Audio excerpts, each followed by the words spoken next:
At the Aviva Stadium yesterday, at the Department of Agriculture's open policy debate on the future of Ireland's strategy for agri-food to 2030, Agriland spoke to Tara McCarthy, Bia CEO.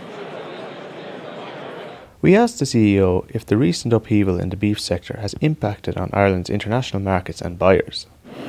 It's been a very challenging couple of months. I guess you could say it's been a very challenging 18 months when you look back at the whole dynamic here, whether it's been on the weather forces, the increased costs that farmers have incurred, and then the poor returns that the market has delivered for them. Obviously, the climax of that has been the blockades and the continual, I suppose, underlying tension between farmers and processors that exists. I guess what we're looking towards is what the market and how the market is responding to this.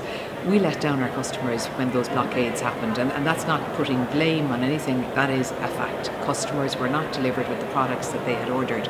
And I guess Ireland's reputation has been as a very reliable supplier for the last 20 years.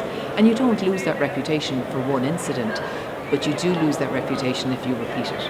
And I guess what our concern would be is that, and I think I've said this previously, we haven't, to my knowledge, lost contracts because of this, but we have lost business. And what I meant by that is we didn't supply an opportunity that was there for us.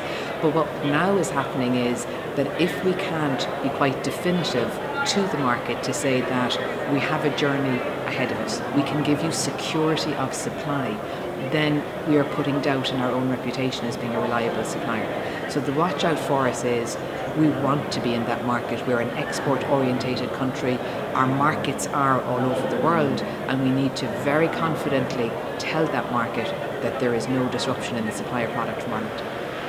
We also asked what is the latest on Ireland's inroads into the Chinese market in particular. So China is a complicated and very, very big place. In our market prioritisation exercise, it would have come fairly top on many categories, be that in the meat categories, be that in the dairy categories.